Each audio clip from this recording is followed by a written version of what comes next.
Julianna from Clarinet Note Studio, and welcome back to my channel.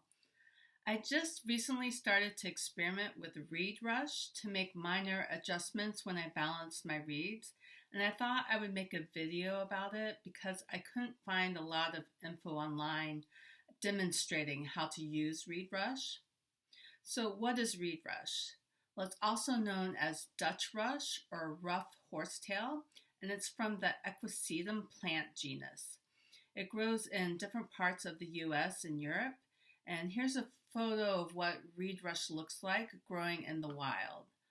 I'll link to this website called gobotany.nativeplanttrust.org so you can see more pictures of Dutch rush. But according to the same website, quote, tall scouring rush is so called because its high silica content made it useful in the past for polishing or scouring metal, pewter, and wood. Dried pieces of common scouring rush are still used by woodwind players to scrape and shape reeds. Reed rush can be used to make adjustments on clarinet reeds, much like with sandpaper, but this part is really important. The reed rush needs to be wet, because when it's not wet, it's too dry and becomes really brittle.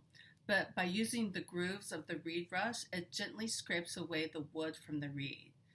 The idea is that reed rush not only takes wood away from the reed, but in tandem presses minute particles of dust taken off of the cane and seals the pores of the reed. This can help with preventing the reed from getting waterlogged.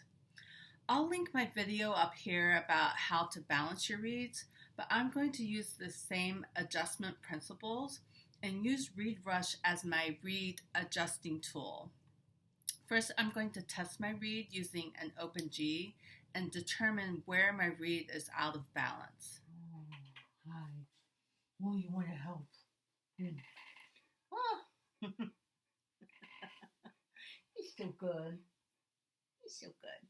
All right, now I'm just going to do the simple balance test where I play an open G, and then while playing centered in a sustained note, I'm going to turn my mouthpiece to the right, go back to center. I'm going to turn my mouthpiece to my left, and then come back to center, and I'm going to test for which side feels the best when I let the reed vibrate.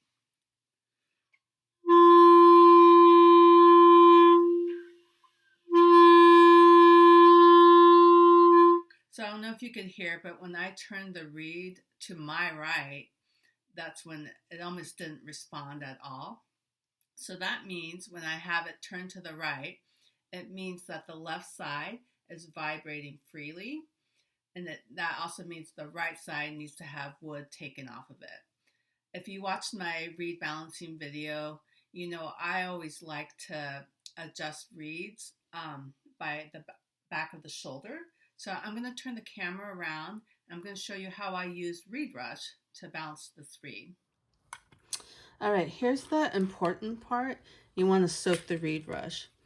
So I'm just going to take one of these tubes, stick it in my little shot glass. You can use like a Tupperware container or a container that they use for like salad dressing.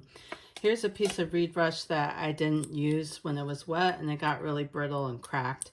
So, you know, just make sure you soak your reed rush.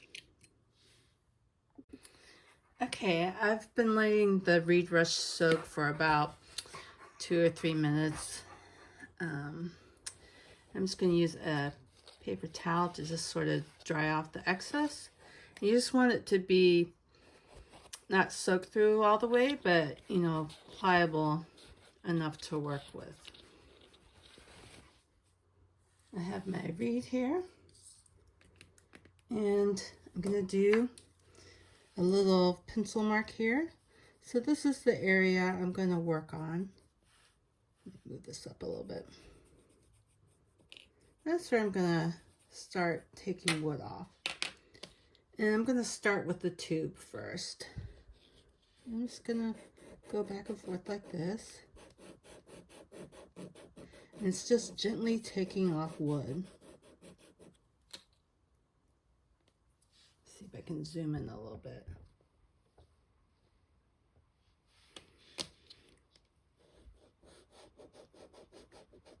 You see that wood coming off right there? So I've taken off enough right now, and I'm going to test this reed. All right, I'm putting the reed back on. And let's test the open G again.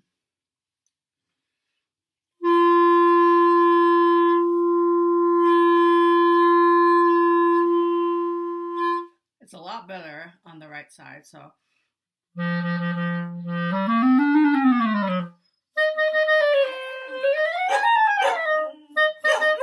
I know it's working because my dog is barking. Just kidding. So I could probably take a little bit more wood off of the right shoulder, but I'm pretty happy with this. It's playing a lot better than it was previously.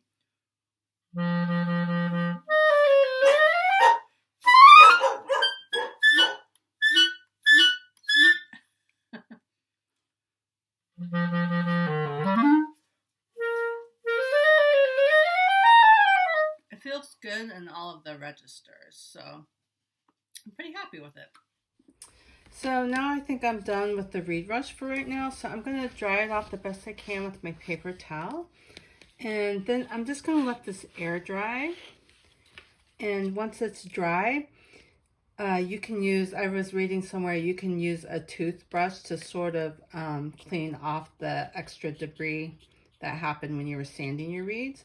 And then once this is completely dry and clean, I'll just stick it back in this little case I have here.